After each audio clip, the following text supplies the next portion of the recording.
Les travaux sont donc axés sur le potentiel du gaz naturel et son avenir dans l'industrialisation et l'accélération économique de l'Afrique centrale.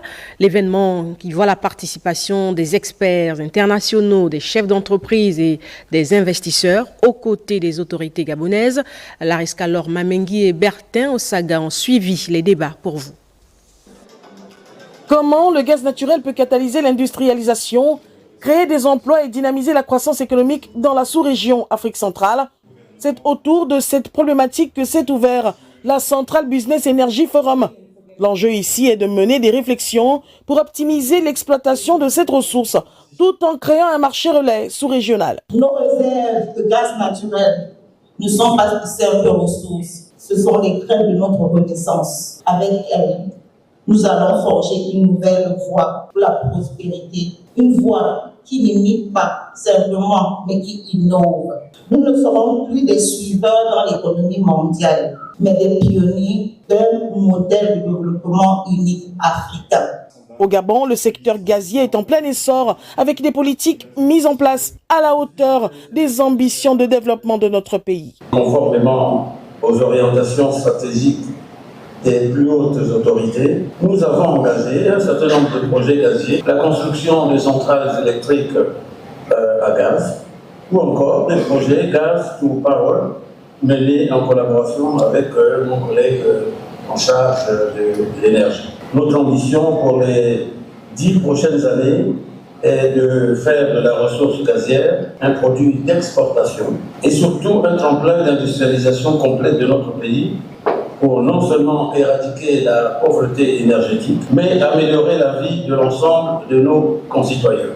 L'Afrique centrale veut désormais compter parmi les puissances économiques mondiales. Il est donc primordial de capitaliser ces richesses naturelles et en faire des moteurs de croissance. Le CABEF se veut à ce titre être une plateforme où se conçoit une stratégie commune de développement du gaz naturel et des énergies renouvelables. Michel Régis Onanga Ndiaye a devisé avec les autorités diplomatiques du Liban, de Cuba et de la République tchèque, accréditées dans notre pays. Les échanges entre le ministre des Affaires étrangères et les diplomates étaient axés sur le renforcement de la coopération dans plusieurs domaines. Les détails avec Sheila Mebale et Cédric Zengdou. Triple audience au cabinet du ministre des Affaires étrangères. D'abord, l'ambassadeur du Liban qui a échangé avec Michel Régis Onanga Ndiaye.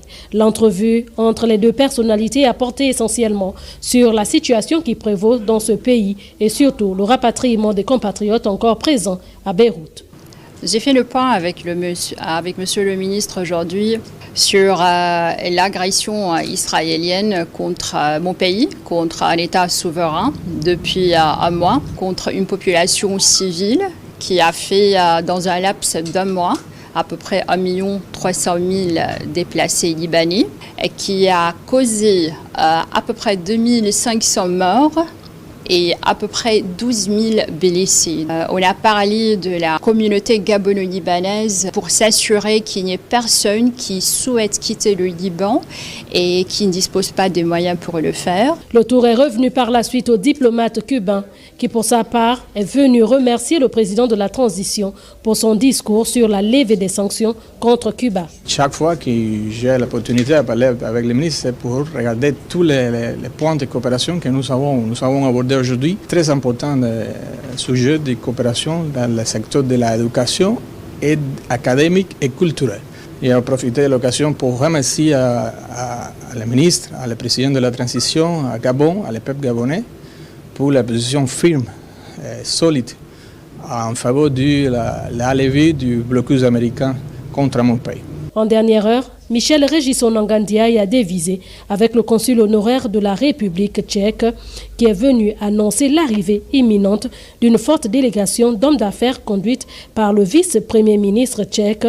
On a planifié visite de notre vice-premier ministre ici au Gabon. Il va visiter Gabon à décembre et on a préparé un programme pour délégation officielle qui va accompagner notre vice-premier ministre. Des audiences qui ont permis au ministre des Affaires étrangères, chargé de l'intégration sous-régionale et des Gabonais de l'étranger, d'avoir l'heure juste sur l'état de la coopération bilatérale entre le Gabon et ses pays amis. On poursuit notre journal avec cette rencontre du ministre de la Communication avec le représentant résident de l'UNESCO, arrivé en fin de mission au Gabon. Les deux personnalités ont fait le bilan de l'engagement de cette organisation internationale en matière de développement de la communication dans notre pays. Patrick Simongoy, Rodrigue Simongoy, Sarazang.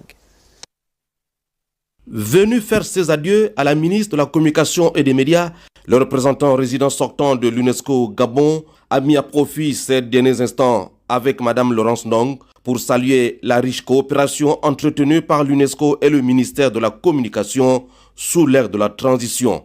Un geste jugé nécessaire. Il était nécessaire que je vienne dire au revoir à Mme le ministre de la Communication et des Médias, porte-parole du gouvernement, la remercier de la très bonne collaboration que nous avons eue, le bureau de l'UNESCO au Gabon et les équipes du ministère de la Communication tout au long de cette mandature. Eric Volibi a jugé positif le bilan du partenariat UNESCO, ministère de la Communication et des Médias, l'avancement notable de la préparation du Gabon par le ministère et l'UNESCO à la mise en place de l'intelligence artificielle en est une parfaite illustration. Sur cette question, le Gabon a pris le lead en Afrique centrale et aujourd'hui, Madame le ministre est la ministre de la région qui est la plus sollicitée par l'UNESCO et tous les acteurs internationaux sur ce sujet-là.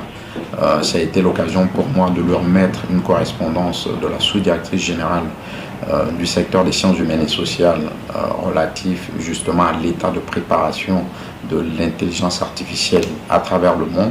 État de préparation qui est un outil clé sur la question de l'éthique, de l'usage éthique de l'intelligence artificielle.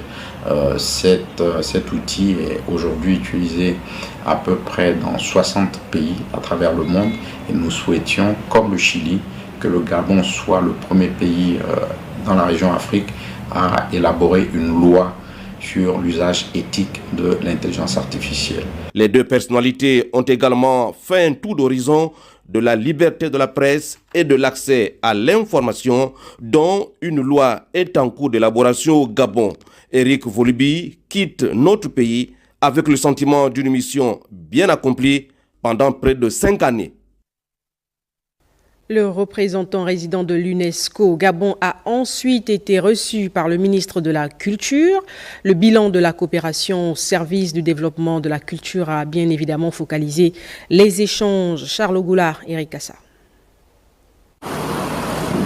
Eric Volibi est venu exprimer sa reconnaissance au docteur André-Jacques Augan pour la qualité de la coopération qui a prévalu entre le ministère de la Culture et des Arts et le bureau de l'UNESCO au Gabon. Avec le ministre de la Culture, nous avons une coopération fructueuse. Ça a été un trio efficace qui a travaillé dans la bonne humeur et dans l'intérêt de la jeunesse et de la culture gabonaise. On a eu énormément de projets que nous avons mis ensemble. Sentiment de tristesse de quitter le Gabon parce que nous laissons quelques chantiers qui ne sont pas terminés sur les questions de jeunesse, de sport. Vu le dynamisme du ministère de la Culture, des Arts et de la Jeunesse, c'est vraiment avec beaucoup de peine et de tristesse que je pars du Gabon. Je retiens simplement de la part du ministre beaucoup d'humilité, beaucoup de bienveillance et la volonté de bien faire pour la jeunesse et le sport ainsi que la culture au Gabon.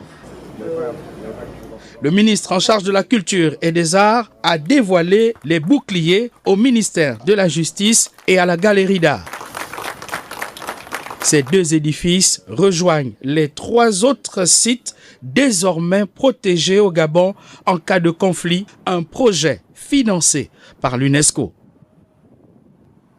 L'ambassadeur de France au Gabon a été reçu ce matin au cabinet du ministre de la Justice garde des Sceaux, Paul-Marie Gonjou. Au menu des échanges, la coopération bilatérale entre le Gabon et la France. Le point avec Alpha Ndambi Moussavou et Hervé Ndigué. Nouvellement accrédité au Gabon, l'ambassadeur de France devise avec le garde-sceaux. L'entrevue concerne les questions bilatérales et la coopération soutenue entre la France et le Gabon. C'était la première fois que je rencontrais lors d'une audience bilatérale le ministre Gondjou et je suis ravi d'avoir pu échanger avec lui sur des sujets de coopération entre l'ambassade de France au Gabon et le ministère de la Justice. On a une coopération soutenue, quotidienne.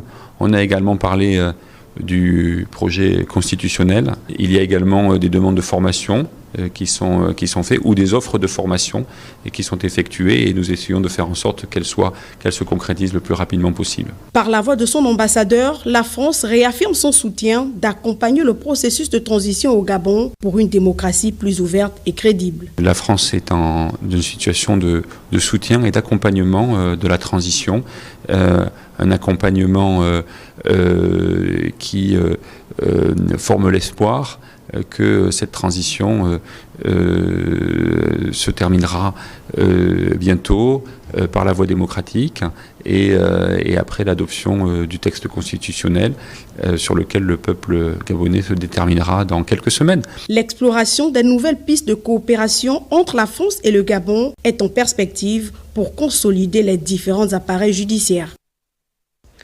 Lutte contre l'exploitation illégale du bois. Le ministre des Eaux et Forêts a procédé ce matin à la pose de la première pierre de la salle d'opération du système national de traçabilité du bois du Gabon. L'édifice va être érigé dans l'enceinte du ministère. Léa Bifane, Pierre Claverella. La gestion forestière durable au Gabon annonce une nouvelle ère à travers la pose de la première pierre d'un bâtiment R+1. Cette salle sera destinée aux opérations du système national de traçabilité du bois du Gabon. L'aboutissement de ce projet est le fruit de la coopération entre notre pays et la France. Le partenariat, c'était pour aider le Gabon à préserver sa forêt parce qu'il y avait des ambitions politiques fortes du Gabon qui continuent à être aussi fortes aujourd'hui. Et donc c'est la traçabilité. C'est important de pouvoir tracer ce bois de la forêt jusqu'au port. Et ça permettra aux équipes sur le terrain de faire des contrôles par sondage. On a commencé déjà à déblayer le terrain comme vous êtes en train de voir. Et la durée des travaux ici, c'est 3 mois. Ce projet qui amorce sa phase d'atterrissage viendra améliorer le système de gestion durable des forêts gabonaises. La salle des opérations des systèmes de traçabilité des bois est bien plus qu'une simple infrastructure. Il faut dire qu'elle symbolise l'engagement de notre pays à garantir une gestion durable et transparente de nos précieuses ressources forestières. Les 5 bureaux qui vont la composer, à savoir forêt, industrie et commerce, contentieux, informatique et exécution, travailleront en synergie pour nous offrir une vision claire, jour par jour, de notre filière bois. Nous serons en mesure de prendre des décisions plus éclairées pour une gestion optimale de nos forêts, tout en soutenant le développement économique de notre pays. Ce chantier financé par l'Agence française de développement rentre dans le cadre du projet d'appui à la filière bois. Les modules de cet accompagnement ont été revisités par le ministre des Eaux et Forêts et la représentante de l'AFD. Le ministre de l'Environnement, pour sa part, a effectué une descente de terrain dans le département de la Lombo, Bouengidi. Elle a saisi l'occasion pour échanger avec les populations sur les questions de l'heure et elle a voulu également se rendre compte des avancées des travaux effectués par le CTRI dans le cadre des projets de développement. On fait le point avec Guy Madjoupa, Sango Itaba et Aimé Joël Adjaï.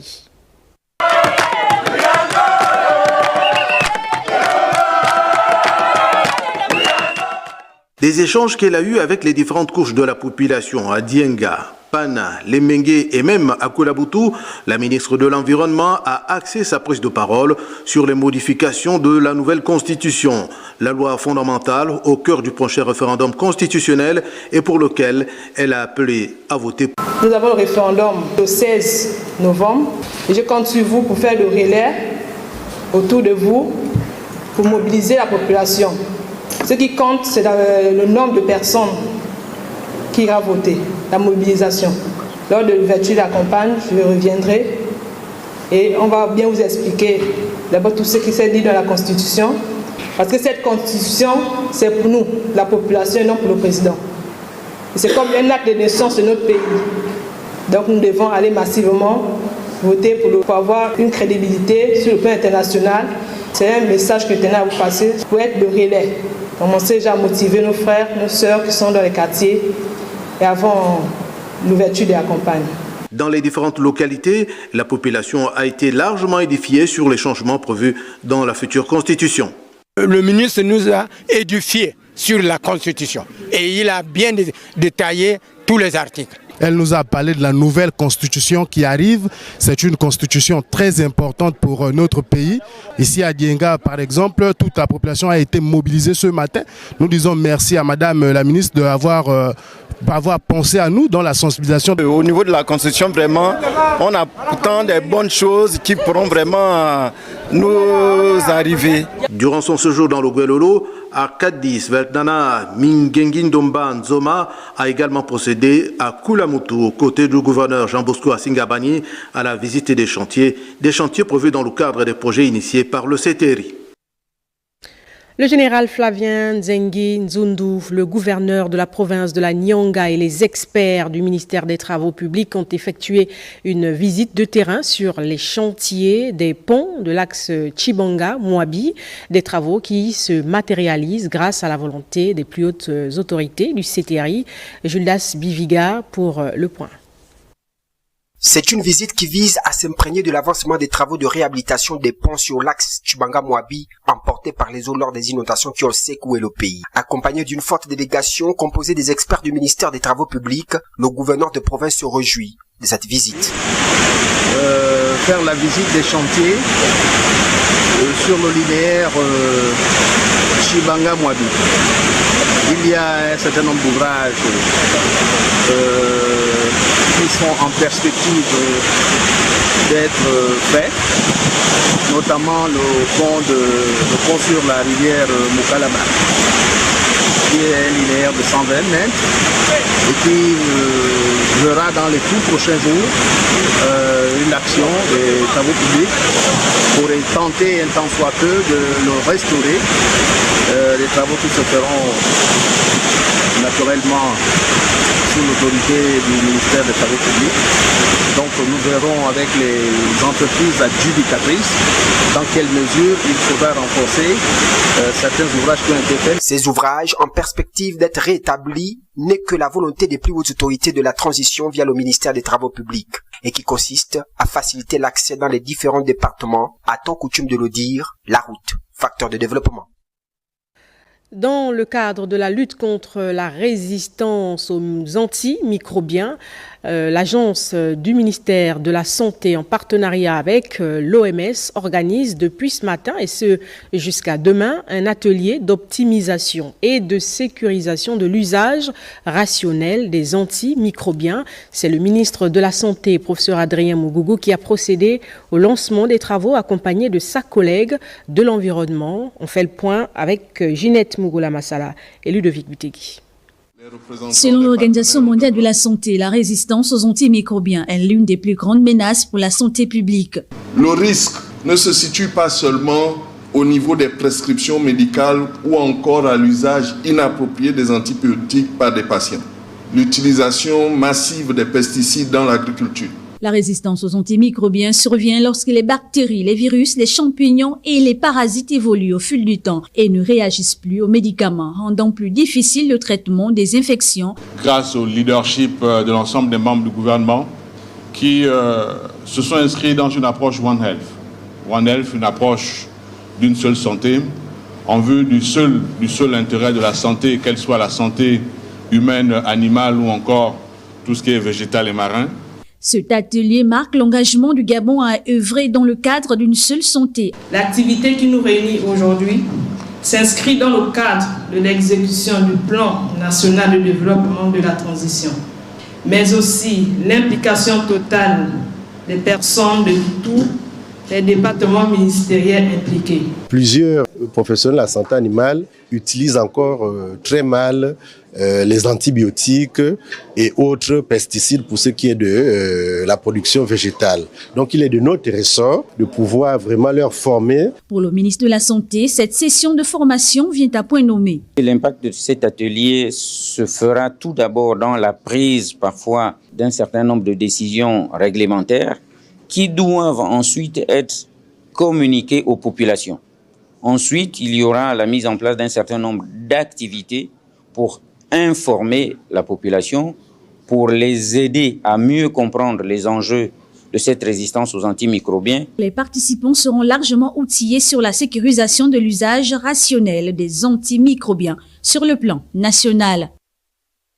Santé toujours avec la fin de la 5e édition de la caravane médicale universitaire sino-gabonaise. Pendant 3 jours, il s'est agi du bien-être des étudiants en favorisant l'accès du plus grand nombre aux soins de santé de qualité, une initiative du Centre national des œuvres universitaires en collaboration avec l'hôpital de la coopération sino-gabonaise qui a enregistré la participation de plusieurs médecins spécialistes. Jean de Dieu Gomsgombi, Jean de Dieu Mamboundou. Au terme de 4 jours de consultation en faveur des étudiants, ce sont plus de 1500 patients qui ont bénéficié des soins médicaux de la part des spécialistes gabonais et chinois. Ces spécialistes de nos 2 pays respectifs nous ont généreusement offert leurs compétences par des actes qui ne visent pas seulement à améliorer l'offre des services du CENU, mais aussi à favoriser un ancrage plus prononcé des médecines traditionnelles chinoises et gabonaises dans la mentalité de nos concitoyens. Cette première édition de la caravane médicale universitaire sino-gabonaise, organisée par le CENU, le Centre national des œuvres universitaires, a été saluée par les autorités du ministère de l'Enseignement supérieur. On s'adresse déjà à toute l'équipe du CENU qui a bien voulu mettre en œuvre cette initiative. Avec la coopération sino-gabonaise, nous apportons un plus à la problématique et au programme de santé mis déjà en place par le gouvernement de la transition et bien sûr sur instruction de Monsieur le Président de la transition. Nous pouvons reconnaître que l'acte que vous avez posé, Monsieur le Directeur général du CENU et tous ses collaborateurs, entre effectivement dans une action prioritaire de notre ministère. Cette action humanitaire du CENU vise entre autres à favoriser l'accès du plus grand nombre d'étudiants aux soins de santé au sein de l'université Omar Bongo.